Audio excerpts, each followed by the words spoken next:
সুপ্রিয় দর্শকবৃন্দ, আসসালামু আলাইকুম রহমতুল্লাহি ওয়া বারাকাতুহু। তৃতীয় শুভেচ্ছা নেবেন, আশা করি সকলেই ভালো আছেন।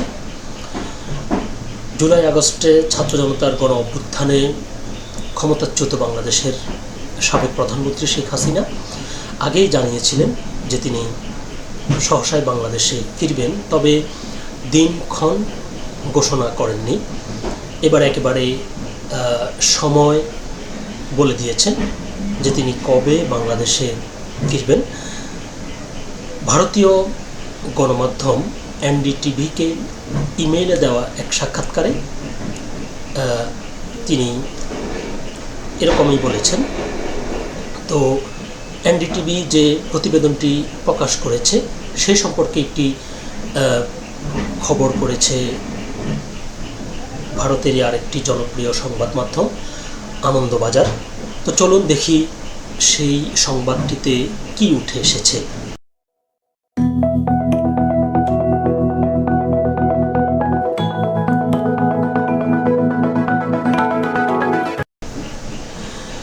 বাংলাদেশে ফিরবেন আগেই বলেছেন, এবার সময়সীমা পর্যন্ত জানিয়ে দিলেন। 2 বছর ধরে ভারতে আশ্রিত হাসিনা।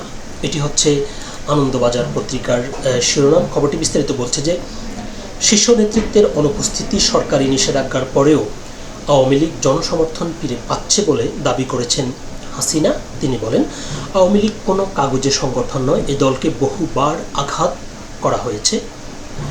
বাংলাদেশে প্রত্যাবর্তন করার কথা জানিয়েছিলেন আগেই, এবার তার সময়সীমাও জানিয়ে দিলেন আওয়ামী লীগ নেত্রী শেখ হাসিনা। রবিবার এনডিটিভি তার একটি ইমেল সাক্ষাৎকার প্রকাশ করেছে। সেখানে বাংলাদেশের 5 বারের প্রাক্তন প্রধানমন্ত্রী শেখ হাসিনা বলেছেন, প্রতিটি বাধা এবং ষড়যন্ত্রকে অতিক্রম করে আমি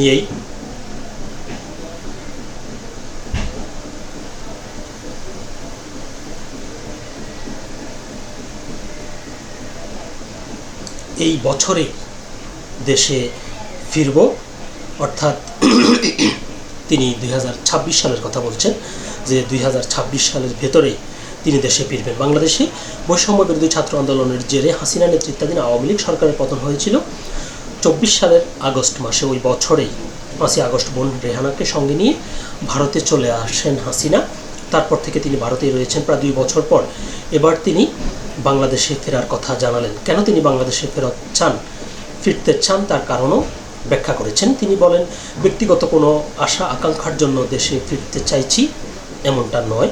এখানে প্রশ্নটা বাংলাদেশের গণতন্ত্র পুনরুদ্ধারের, আইনের শাসন প্রতিষ্ঠান এবং মুক্তিযুদ্ধের আদর্শকে বাঁচিয়ে রাখার। হাসিনার বিরুদ্ধে একাধিক মামলা চলছে বাংলাদেশে। একটি মামলায় তাকে মৃত্যুদণ্ডও দেওয়া হয়েছে। এই পরিস্থিতিতে তার দেশে ফেরার সিদ্ধান্ত কতটা যথোপযুক্ত হবে, এই প্রশ্নের উত্তরে আওয়ামী লীগ নেত্রী বলেন, আমি মৃত্যুকে ভয় পাই না। 1975 সালে আমি আমার বাবা, ভাই, পরিবারের প্রায় সকলকে হারিয়েছি, কিন্তু এত চক্রান্তের পরেও আমি বাংলাদেশের মানুষের পাশেই থেকেছি। মৃত্যুদণ্ডের রায় প্রসঙ্গে হাসিনার সংযোজন, এটা বিচার নয়, এটা অবৈধ, অসাংবিধানিক এবং রাজনৈতিক উদ্দেশ্য প্রণোদিত একটি ব্যবস্থার অংশ মাত্র। আওয়ামী লীগকে নেতৃত্বহীন করতে বিচার ব্যবস্থাকে রাজনৈতিক প্রতিহিংসার অস্ত্র করা হয়েছে। শীর্ষ নেতৃত্বের উপস্থিতি, সরকারি নিষেধাজ্ঞার পরেও আওয়ামী লীগ জনসমর্থন ফিরে পাচ্ছে বলেও দাবি করেন শেখ হাসিনা। তিনি বলেন, আওয়ামী লীগ কোনো কাগজের সংগঠন নয়, এই দলকে বহুবার আঘাত করা হয়েছে, বহুবার নিষিদ্ধ করা হয়েছে, কিন্তু প্রত্যেকবার মানুষের ভালোবাসাকে সঙ্গী করে আওয়ামী লীগ ঘুরে দাঁড়িয়েছে। এনডিটিভির তরফে হাসিনাকে জিজ্ঞাসা করা হয়েছিল যে তিনি বা তারা আওয়ামী লীগের উপর নিষেধাজ্ঞা তুলতে তারেক রহমানের বিএনপির সঙ্গে আলোচনা চালাচ্ছেন কিনা। জবাবে হাসিনা বিএনপির সঙ্গে গোপন বোঝাপড়ার তথ্য খারিজ করে দিয়ে বলেন, আওয়ামী লীগ কারো রাজনৈতিক অনুগ্রহ চায় না। বাংলাদেশের সংখ্যালঘুদের নিরাপত্তা নিয়ে ফের উদ্বেগও প্রকাশ করেছেন হাসিনা। তার অভিযোগ, মোহাম্মদ ইউনূসের নেতৃত্বাধীন অন্তর্বর্তী সরকারের মতো বিএনপি সরকার সংখ্যালঘুদের উপর অত্যাচারের বিষয়টি অস্বীকার করছে। বঙ্গবন্ধুর প্রসঙ্গ উত্থাপন।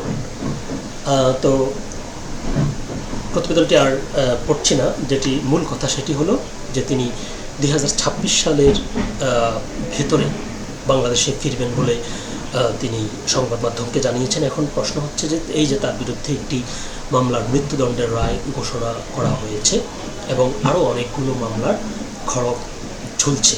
এখন এই মৃত্যুদণ্ড মাথায় নিয়ে কি করে তিনি দেশে ফিরেন, এই যে তিনি সময়সীমা বেঁধে দিয়েছেন, এটি কি তার কথার কথা নাকি সত্যি তিনি দেশে ফিরবেন সেটি 2026 সালের শেষ নাগাদ বোঝা যাবে যে তিনি আসলে কি ফাঁকা আওয়াজ করছেন নাকি তিনি সত্যি দেশে ফেরার কথা বলছেন। সে পর্যন্ত সকলে ভালো থাকবেন, সুস্থ থাকবেন। আল্লাহ হাফেজ।